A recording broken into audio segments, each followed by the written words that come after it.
नमस्कार साथियों, स्वागत है आप सभी का प्रशिक्षण क्लासेज के ऑनलाइन प्लेटफॉर्म पर। जैसा कि आप लोगों ने इंट्रोडक्शन वीडियो में देखा था कि जो कमिटमेंट हम लोगों ने आपसे किया था, उस आधार पर आपकी साइंस, मैथ्स और रीजनिंग और जीएस ये 4 सब्जेक्ट आपको रेगुलर बेस पर लगातार 30 दिनों तक प्राप्त होते रहेंगे। और इन वीडियोज के माध्यम से अभी तक एनटीपीसी आरआरबी में जो जिस कॉन्सेप्ट पर क्वेश्चन पूछे जाते हैं और उसके ब्रीफ एनालिसिस के माध्यम से आपकी पूरी तैयारी इन 30 दिनों के अंतर्गत हो जाएगी। और जितने भी पीवाईक्यू का कॉन्सेप्ट आपका रहता है, और पीवाईक्यू का मेन बेस जो है वो ये क्लियर करने के लिए यूज किया जाता है कि हमारे एग्जाम का पैटर्न क्या है और किस तरीके से हर साल एग्जाम के पैटर्न को बदला जा रहा है, और उस पैटर्न के अकॉर्डिंग हम अपनी तैयारी को किस आधार पर शुरुआत कर सकते हैं या उसकी स्टार्टिंग कर सकते हैं। तो उसी बेसिस पर मैं अजय दुबे आज जनरल स्टडीज या जनरल अवेयरनेस के माध्यम से आपको जीके में मार्गदर्शन करूंगा, क्योंकि मैं भी जीके का एक छोटा सा विद्यार्थी हूं, जो आप लोगों में से ही एक हूं। उम्मीद करता हूं कि आप लोगों को इसका ज़्यादा से ज़्यादा फायदा मिले, और अगर आपको क्लासेज पसंद आती हैं, अच्छी लगती हैं, तो इसको आगे शेयर कीजिए ताकि और बच्चे भी इसका फायदा उठा सकें। इसके बाद मैं एक पॉइंट और बोलना चाहूँगा कि प्रशिक्षण क्लासेज का जो मेन मोटो है वो है रीडिफाइनिंग एजुकेशन वाया एकेडमी, और इसी मोटो को आधार बना करके हम लोग आज मेहनत कर रहे हैं, आप लोगों के लिए आगे बढ़ रहे हैं, संघर्ष कर रहे हैं। आप लोग भी अपने समय का सदुपयोग करते हुए चीज़ों को उस तरीके से बनाइए, उस तरीके से डील कीजिए कि कंटेंट इतना ज़्यादा अवेलेबल है हमारे पास कि हमें समझ नहीं आता हमें कौन सी चीज़ें पढ़नी है, कौन सी चीज़ें छोड़नी है। 90% बच्चों से, मैं बहुत ज़्यादा बच्चों से, काफ़ी बच्चों से जब मैं मिला, बात किया, तो उनका एक ही सवाल था कि सर ये तो मालूम है कि हमको क्या पढ़ना है, लेकिन ये बहुत कम बच्चों को पता है कि क्या नहीं पढ़ना है।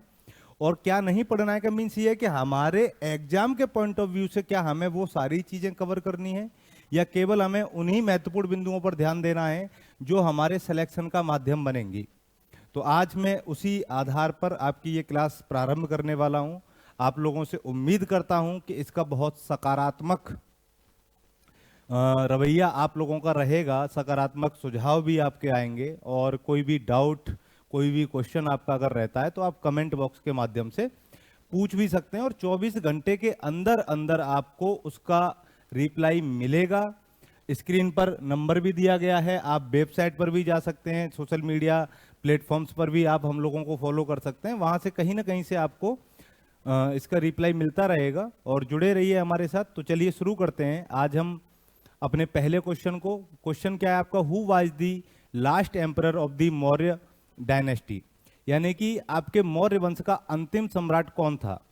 तो एंशियंट हिस्ट्री में अगर आप लोगों ने मौर्य वंश पढ़ा होगा तो मौर्य वंश के पीछे का अपना एक इतिहास रहा है, और मौर्य वंश ने जो जिस राजगद्दी पर शासन किया या जिस महाजनपद पर शासन किया था उसका नाम था मगध महाजनपद। 6ठी शताब्दी ईसा पूर्व में जब कृषि का आविष्कार हुआ, रिलीजियस रिफॉर्म्स चल रहे थे, धार्मिक सुधार चल रहे थे, और उन धार्मिक सुधारों में सबसे बड़ा धार्मिक सुधार था बौद्ध धर्म और जैन धर्म। धीरे धीरे जब ये धर्म खत्म हुए तो एक हमारे यहाँ कल्चर आया, वैदिक संस्कृति, और वैदिक कल्चर में जब एग्रीकल्चर डेवलप हुई, लोहे का आविष्कार हुआ, तो उस लोहे के आविष्कार ने एक ऐसी क्रांति ला दी कृषि के क्षेत्र में कि उस समय की अर्थव्यवस्था का पूरा आधार बन गई थी आपकी एग्रीकल्चर। और जब एग्रीकल्चर, कृषि अर्थव्यवस्था का आधार बनी तो लोगों में स्वामित्व की भावना भी विकसित हुई, और उसी स्वामित्व की भावना को आधार बनाकर लोगों में स्वार्थ कह लीजिए, सिक्योरिटी कह लीजिए, सुरक्षा कह लीजिए, उस चीज के लिए विचार पनपने लगे। और धीरे धीरे ग्राम, विश्व, जन से जनपद, और जनपद से महाजनपदों की उत्पत्ति हुई, और उन्हीं महाजनपदों में से हमारे 16 महाजनपद थे। उन 16 महाजनपदों में जो सबसे शक्तिशाली महाजनपद था वो था आपका मगध। इस मगध महाजनपद की जो स्थापना की थी वो हर्यक वंश के एक शासक थे जिनका नाम था बिंबिसार, उन्होंने इसकी स्थापना की। फिर बिंबिसार की हत्या भी उनके पुत्र अजातशत्रु के द्वारा कर दी जाती है, और वो गद्दी ले लेते हैं या गद्दी पर बैठ जाते हैं, इसीलिए उनको एक उपाधि दी जाती है पितृहंता। उसके बाद में उनके बेटे आए उदयन, और उदयन ने भी अपने पिताजी की हत्या करके राजगद्दी संभाली, इसलिए अगर पूछा जाए कि मगध साम्राज्य में या प्राचीन इतिहास में पितृहंता के नाम से किसे जाना जाता है, तो सबसे पहले अजातशत्रु का ही नाम आता है और अजातशत्रु के बाद में उदयन का नाम आता है। देखिए, गद्दी या पावर एक ऐसी चीज है जो किसी को नहीं बख्शती। ऐसा ही एक कांड हुआ आपका किसमें, मुगल काल में, कि जब शाहजहां ने बहुत लंबे समय तक राजगद्दी नहीं त्यागी, 80 साल की जब उम्र हो गई और औरंगजेब और उसके बाकी के 3 भाई सत्ता संघर्ष के लिए लड़ते रहे, तो अंत में जाकर के औरंगजेब ने अपने बाप को बंदी बनाया और बंदी बना के उसी लाल किले में कैद किया जहां से मुमताज महल का मकबरा, जिसे हम ताजमहल के नाम से भी जानते हैं, वो वहां से सीधा दिखाई देता था। क्योंकि वो मोहब्बत में इतने ज्यादा डूबे हुए थे कि प्रशासनिक कार्य हो चाहे वो राजनीतिक कार्य हो, वो सारी जिम्मेदारियां भूलते चले गए और जिस एज में, जिस उम्र में सत्ता का परिवर्तन कर देना चाहिए, वो उम्र ही वो जब भूल गए, तो बेटे ने क्या किया कि अपने बाप को कैदी बना के लाल किले में बंदी बना दिया। इसके बाद में अगला जो वंश आता है वो आता है आपका शिशुनाग वंश, और शिशुनाग वंश की जो स्थापना की थी मगध साम्राज्य में वो शिशुनाग ने की थी। फिर उनके बेटे आए कालाशोक, कालाशोक के समय में द्वितीय बौद्ध संगीति का आयोजन किया गया। उसके बाद में अगला जो वंश आता है वो आता है आपका नंद वंश। तो इन वंशों का भी आप सीक्वेंस याद रखना कि सबसे पहले मगध साम्राज्य की स्थापना किसने की, हर्यक वंश के बिंबिसार ने की थी, और हर्यक वंश के बाद में जिस राजवंश का शासन रहा वो था आपका शिशुनाग वंश, और शिशुनाग वंश की स्थापना की शिशुनाग ने। फिर आता है आपका नंद वंश, और नंद वंश में सबसे प्रतापी या महाप्रतापी चक्रवर्ती सम्राट महापद्मनंद ने जब सत्ता संभाली, तब तक मगध साम्राज्य अपने विकास के चरम पर था। लेकिन जैसे ही सत्ता आपके घनानंद के हाथों में आई, तो घनानंद एक विलासी प्रवृत्ति का, भोग विलासी कामुक प्रवृत्ति का एक शासक था, जो अपनी इच्छाओं को पूरा करने के लिए अपनी तानाशाही के तौर तरीकों से उसने राजनीतिक व्यवस्था का संचालन किया। और जब सिकंदर का आक्रमण भारत पर हुआ, तो उस चिंता को व्यक्त करने के लिए तक्षशिला विश्वविद्यालय के आचार्य चाणक्य मगध पहुंचे, क्योंकि उस समय नंद वंश उत्तर भारत का सबसे शक्तिशाली राजवंश माना जाता था, जिसकी सेना का नाम सुनते ही लोगों के पसीने छूट जाते थे। तो जब वो वहां गए, तो वहां जाने के बाद में उन्होंने भारत की सुरक्षा की बात उनसे की, और उन्होंने ये कह के उनको लात मार दी कि एक ब्राह्मण मुझे आज भारत की सुरक्षा की बात पर सुझाव देगा। तभी चाणक्य ने अपनी चोटी में गांठ बांधी, और गांठ बांधने के बाद ये प्रण लिया कि ये सिरा मैं तब तक नहीं खोलूंगा जब तक मगध की राजगद्दी पर सत्ता परिवर्तन नहीं कर देता। फिर उन्होंने एक दास बालक चंद्रगुप्त मौर्य को उठाया और उसको प्रशिक्षित किया, और प्रशिक्षित करने के बाद उन्होंने मौर्य वंश की स्थापना की। तो ये सवाल उसी मौर्य वंश से है, और इस मौर्य वंश में आपसे पूछा गया है कि इस मौर्य वंश का अंतिम सम्राट कौन था। तो यहां हमारे 4 ऑप्शन है, चंद्रगुप्त मौर्य, अशोक, बृहद्रथ और शतधन्वन। तो चारों के चारों जो शासक हैं ये आपके मौर्य वंश से ही संबंधित हैं, लेकिन इसमें सबसे अंतिम शासक पूछा गया है। तो सबसे अंतिम शासक है आपका बृहद्रथ। ठीक है, बृहद्रथ सबसे अंतिम शासक, सबसे प्रथम शासक चंद्रगुप्त मौर्य, और जिसने बौद्ध धर्म का प्रचार प्रसार किया, या कलिंग युद्ध के बाद में जिसका हृदय परिवर्तित हुआ। कलिंग युद्ध भी उस समय का सबसे बड़ा युद्ध माना जाता है, लगभग 1.5 लाख लोग उस युद्ध में मारे गए। उसके बाद में अशोक ने धम्म की नीति का अनुसरण करते हुए 14 शिलालेख लिखवाए, और आज उन्हीं 14 शिलालेखों के आधार पर आपके मौर्य वंश का अधिकतर इतिहास हमारे सामने आता है। शतधन्वन जो थे वो आपके, एक नाम आपने सुना होगा, राजा दशरथ उनके बेटे थे, और इनके बाद में फिर जो शासक बने वो आपके बृहद्रथ थे। तो इनका सीक्वेंस अगर याद रखना हो तो चंद्रगुप्त मौर्य सबसे पहले शासक थे जिन्होंने जैन धर्म को अपनाया था, और अंत में जाकर के संलेखना विधि के माध्यम से कर्नाटक के श्रवणबेलगोला में अपने प्राण भी त्याग किए थे। संलेखना विधि का मीन्स होता है उपवास विधि। चंद्रगुप्त मौर्य के बाद में जो अगले शासक आए उनका नाम था बिंदुसार, और बिंदुसार ने आजीवक धर्म को अपनाया, या आजीवक धर्म के वो अनुयायी थे। फिर आते हैं आपके अशोक, और अशोक जो है वो बौद्ध धर्म के अनुयायी थे। तो यहां से एक इंपॉर्टेंट क्वेश्चन आपका ये बन सकता है कि बताइए मगध साम्राज्य में या मौर्य वंश में ऐसा कौन सा शासक था जो एक महान पुत्र का पिता और एक महाप्रतापी पिता का पुत्र था। तो अगर ऐसा क्वेश्चन आ जाए तो वो बिंदुसार के लिए प्रयोग किया जाएगा, क्योंकि उनके पिता भी एक महान प्रतापी शासक रहे और उनके पुत्र ने भी इतिहास में अपना नाम अमर किया, और जब तक इतिहास रहेगा तब तक अशोक का और चंद्रगुप्त मौर्य दोनों का नाम सम्मान के साथ लिया जाएगा। तो इस प्रश्न का जो हमारा राइट आंसर है वो हो जाएगा आपका सी, क्योंकि बृहद्रथ जो थे वो सबसे अंतिम शासक थे और ये चारों के चारों शासक मौर्य वंश से संबंधित हैं। इतनी बात आपको याद रखनी है। उम्मीद करता हूं कि पहला प्रश्न आपको बहुत अच्छे तरीके से समझ में आ गया होगा। आगे बढ़ते हैं। अगला सवाल है कि वर्ष 2015 में जीनस होमो की एक नई प्रजाति की खोज दक्षिण अफ्रीका के cradle of human kind rising star गुफा प्रणाली के डिनालेडी चैम्बर में की गई थी। तो जब मानव का विकास हो रहा था, देखिए ये जो प्रश्न है ना, ये प्रश्न आपके मानव की उत्पत्ति ओरिजिन ऑफ ह्यूमंस से रिलेटेड है, और 2015 में जब करंट अफेयर का एक क्वेश्चन आया था ये उससे रिलेटेड है। तो एनटीपीसी में वेटेज ट्रेडिशनल जीके से ज्यादा रहता है आपका करंट अफेयर्स का, इसीलिए जो सिलेबस का नाम रखा गया जीके वाले का, उसका नाम रखा गया जनरल अवेयरनेस। जनरल अवेयरनेस का मीन्स होता है कि जिसमें जीके का कॉन्सेप्ट जो होता है या जीके का वेटेज जो होगा वो लगभग 30% के आसपास रहता है, और करंट अफेयर का वेटेज जो होगा वो लगभग 70% के आसपास रहता है। इसीलिए इसको जनरल अवेयरनेस का नाम दिया जाता है कि आप अपने आसपास की चीजों को लेकर के कितने अवेयर हैं। ठीक है, तो होमो नालेदी नाम की एक चैम्बर था जहां पर 2015 में आपकी जीनस होमो की पहचान की गई थी। ये प्रजाति जो है वो 1.9 से 1.8 मिलियन ईयर पहले ही लुप्त हो चुकी थी। कितने ईयर पहले? 1.9 से 1.8।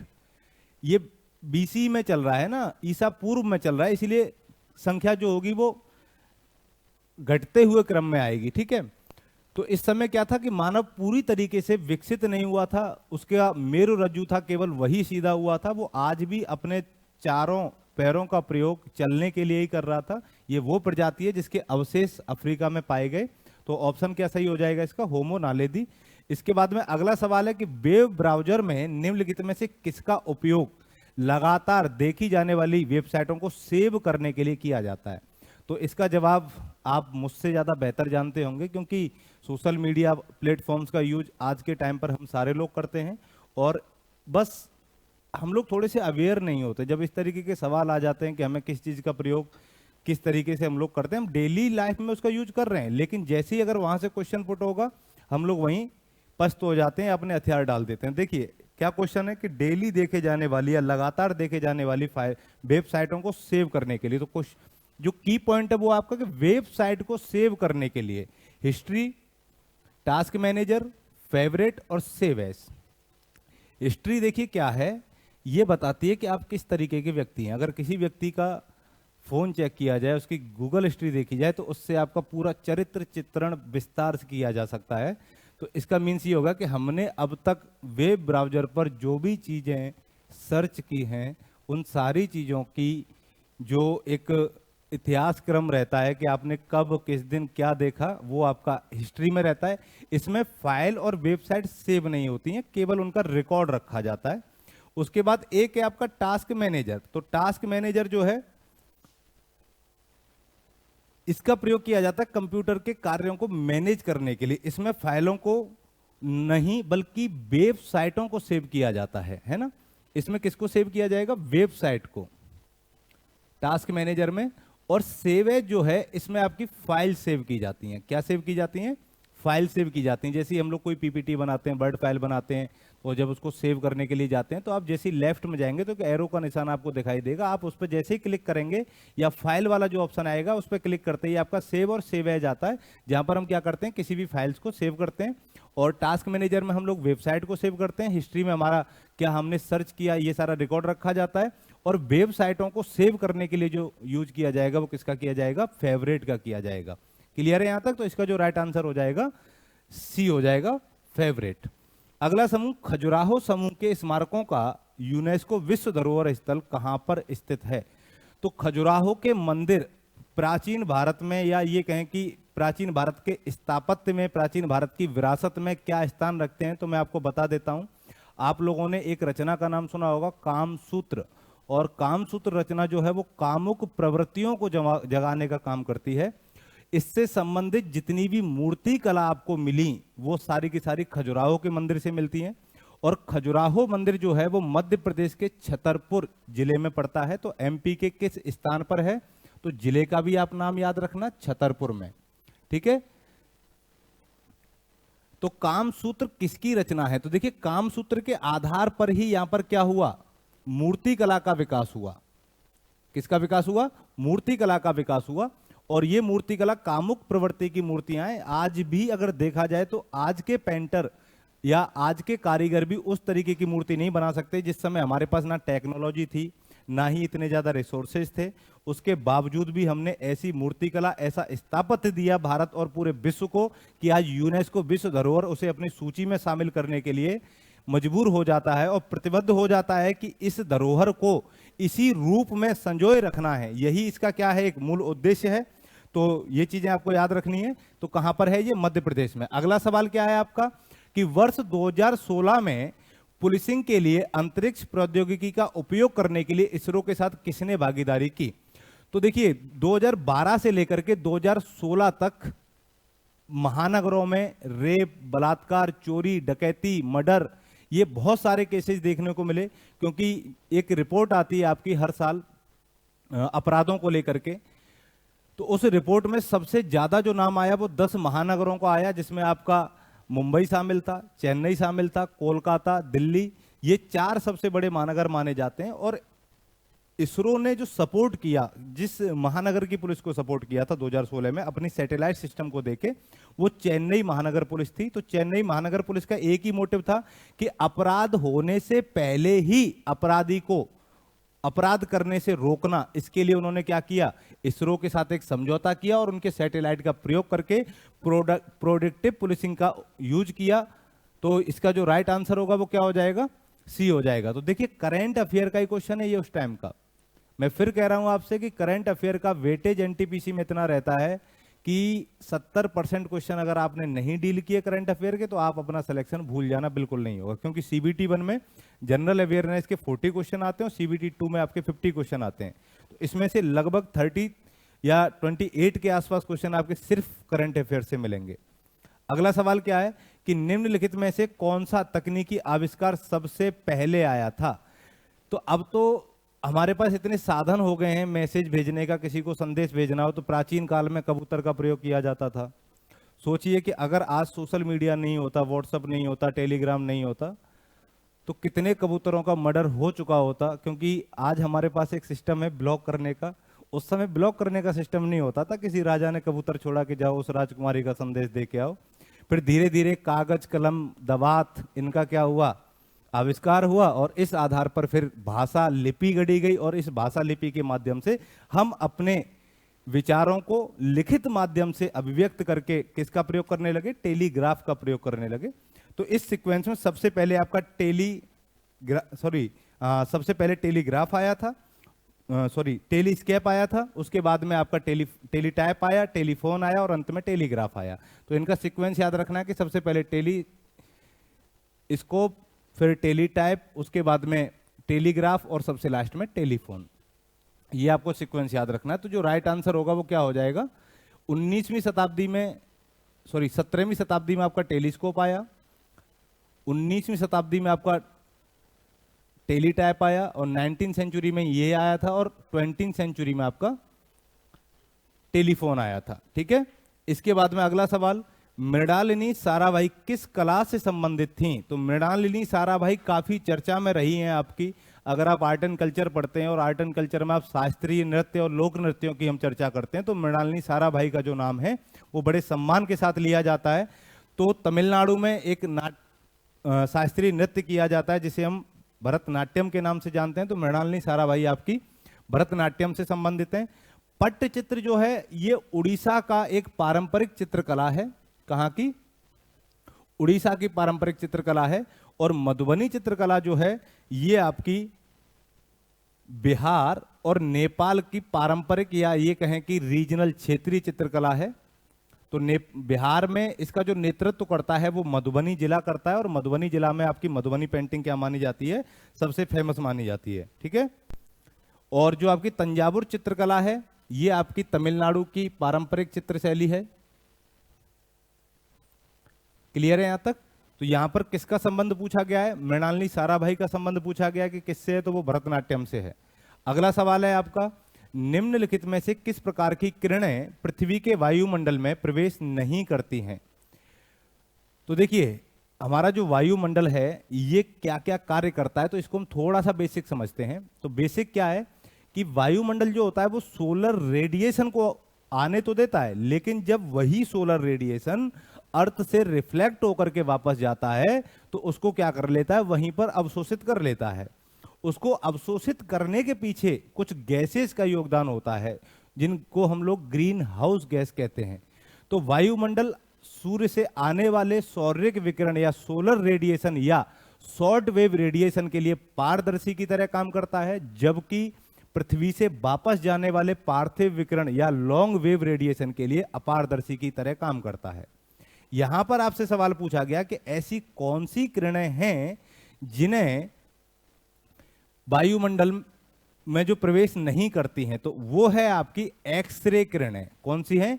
एक्सरे किरणें हैं। और एक्सरे किरणें जो होती हैं वो आपकी हाई एनर्जी रेडिएशन होती हैं।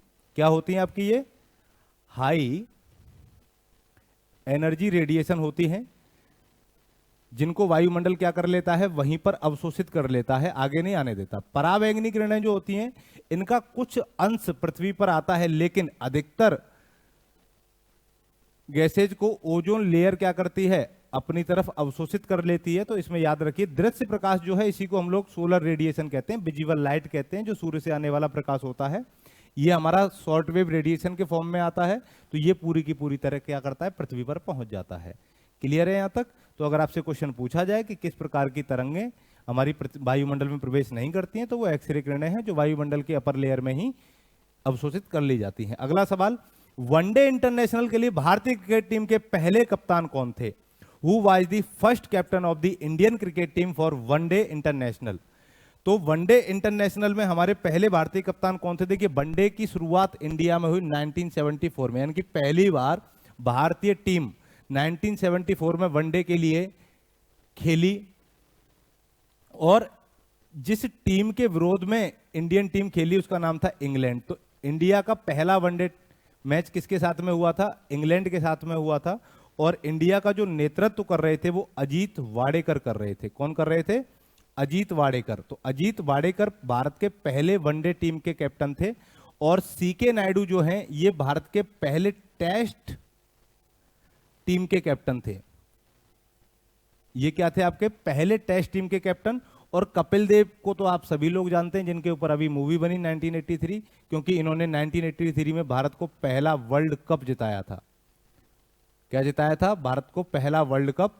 और सुनील गावस्कर ने भी वनडे में भारत की कप्तानी की है। ठीक है, इतनी चीजें आपको याद रहनी चाहिए कि पहले वनडे के कप्तान अजीत वाडेकर, पहले टेस्ट टीम के कप्तान सीके नायडू थे।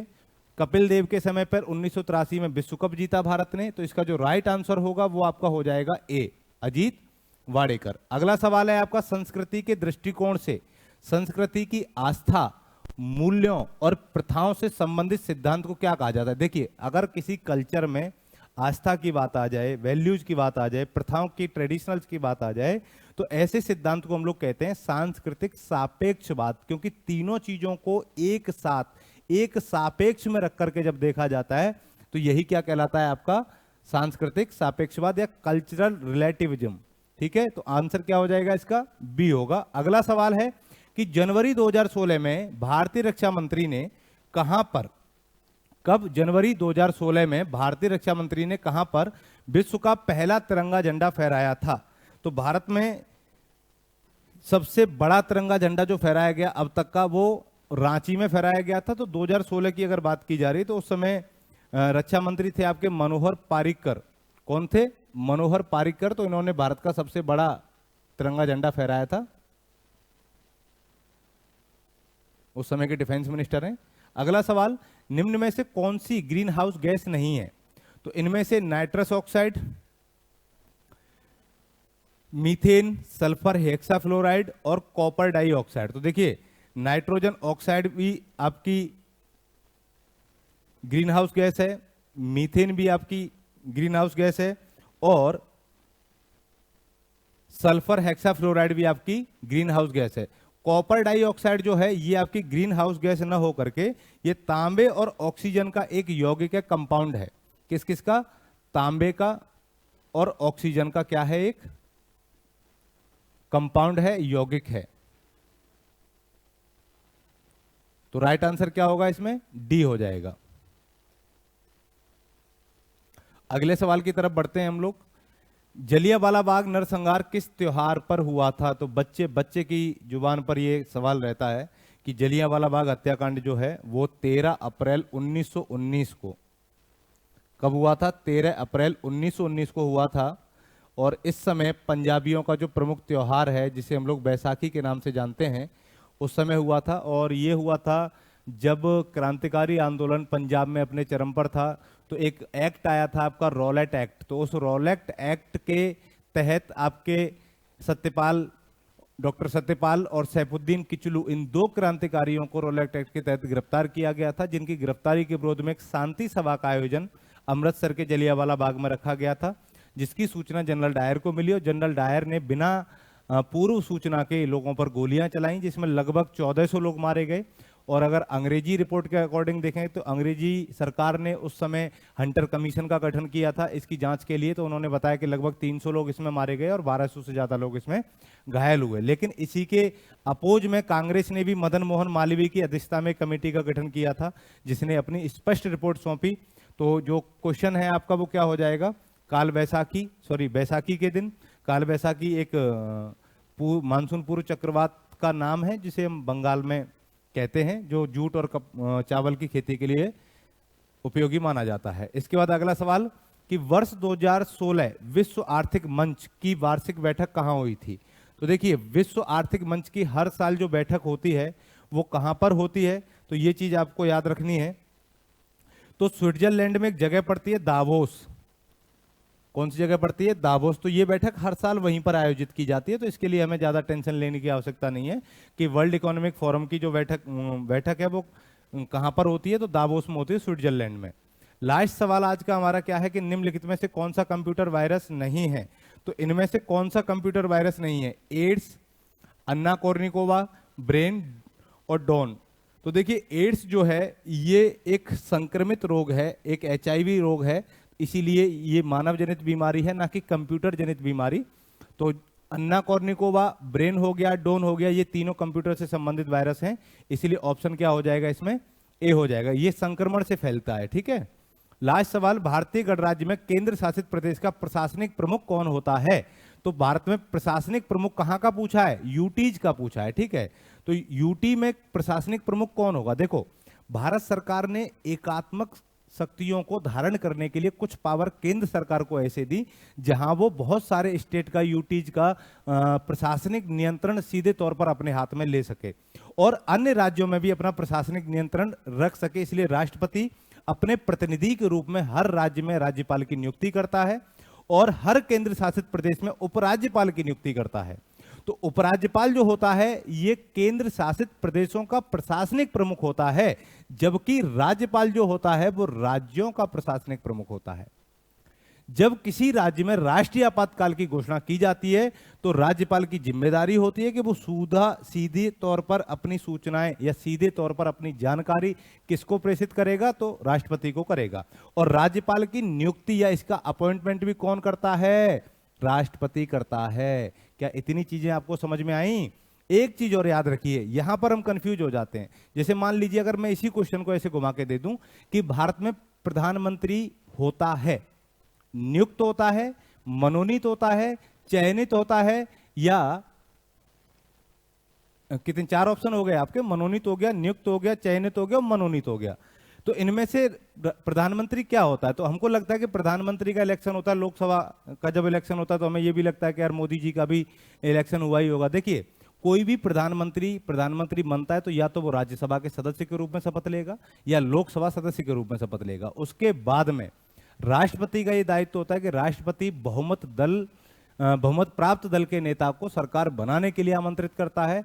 उसके बाद में राष्ट्रपति इसको क्या करेगा? शपथ दिलाएगा। और शपथ दिलाने का सीधा सा मतलब है कि प्रधानमंत्री की नियुक्ति कौन करता है? राष्ट्रपति करता है। प्रधानमंत्री का कोई चुनाव नहीं होता, प्रधानमंत्री को मनोनीत नहीं किया जाता।